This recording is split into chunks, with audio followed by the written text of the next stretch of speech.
Peace and blessing, everybody. Welcome to a brand new video tutorial.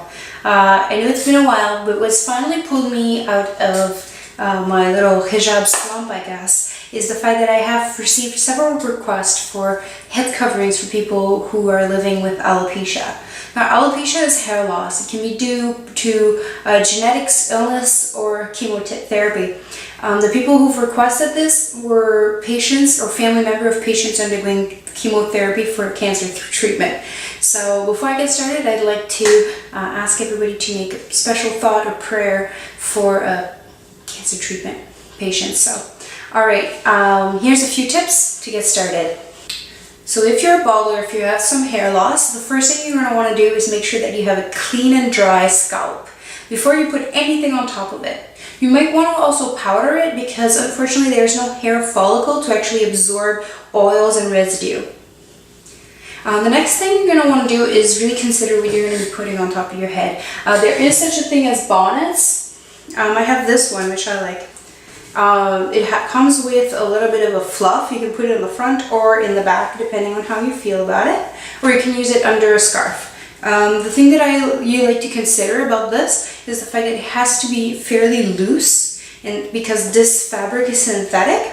I'll be talking a little bit more about other fabrics that you might want to use. The same thing with hats though. Make sure that as much as possible they are natural fibers rather than lace or mesh. Lace and mesh are usually the worst. They can cause rash or irritation if they're directly onto the skin. The next thing you're going to want to consider is if you're putting a scarf, like I said, natural fiber. That can be cotton or silk. True pashminas, so see the link for information, are usually also natural fibers. Now, if they're synthetic fibers, you're going to want to have a mix with natural fibers to really create this breathability. Usually you want to have a scarf that has at least 80% natural fiber. Now, if you can't have a scarf like that, I advise using an underscarf. This is a cotton underscarf, but really has it's a mix with spandex. So you want to have an underscarf which once again has a high percentage of natural fiber to avoid synthetic irritation from synthetic fabric. So if you put this, you can put an underscarf. Like I said, this one is a tube. There's bonnet style ones that are slightly different than this. You can see the video. No, sorry. You can see the hijabi tips for this. Basically, try and put a layer between synthetic fabrics and hijab scarves or bonnet. So, all right, I'll be showing you how to do this style in Dutch style hijab coming up shortly. Peace and blessing. Peace and blessing. So to get started, we're going to take both of our square scarves and we're going to fold them into triangles. So you're going to be taking two opposite corners. You're going to fold them together and pull them as a triangle. You're going to be putting the edge at the top of your forehead in the front as centered as you can. You're going to be doing the same thing with the second scarf. Now remember that the second scarf is going to be the one that you're going to be seeing the most, so you can choose your colors accordingly. Just like that. I like to cover the entire underscarf and leave about an inch in the front of the, well, I like to call it the paler colored one, but it can be any color you want. I'm going to be using a straight pin in weaving the underscarf.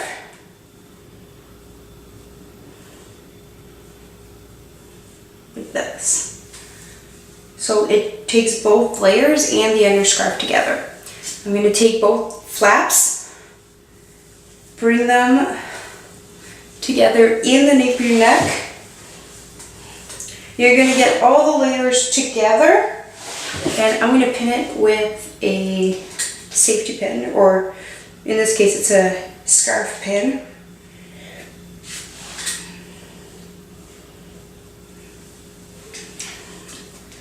And like I said, I like to cover all of the underscarf. Now if you're having trouble fixing it a little bit more forward, for those of you who like to have the scarf more forward, I would advise to pin it with straight pins on each side behind your ears. Next, you're going to be twisting the scarves. Now, my favorite thing to do is to do it the two different colors, but you can always mix and match and put two ends of one color along with one end of the other. So it's kind of fun to play with it. It all depends also on what patterns you're using. So both sides, and you're going to do 2 braids.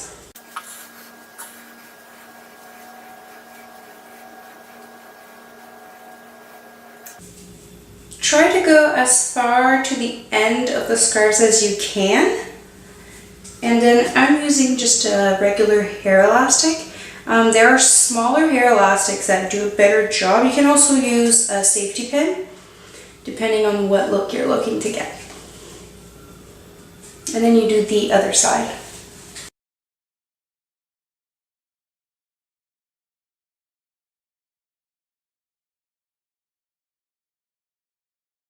Alright, so you have both sides. I like to start with the top layer, the top color, and because it does this poof thing, I'm going to start by twisting it a bit.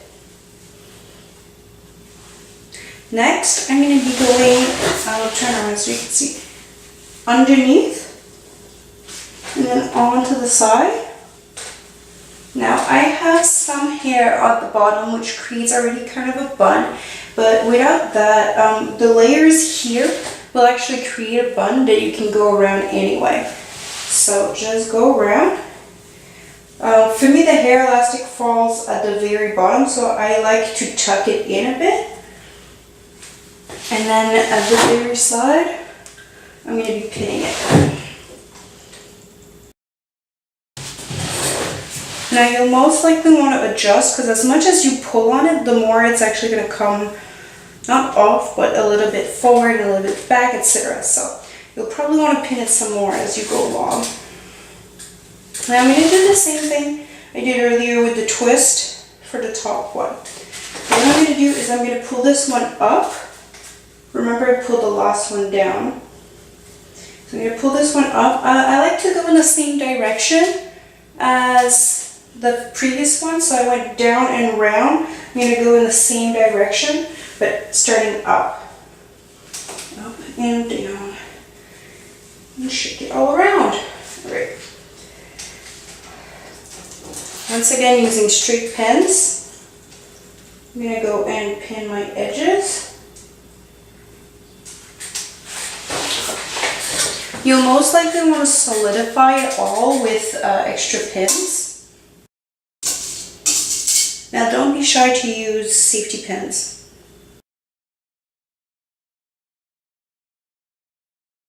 Alright, so I'll show you the end result. It's this nice little braided bun. Alright, so for more tutorials, please go visit my website, www.LoveGodDiversity.com. You can also follow me on Instagram, on Facebook, and of course on Tumblr.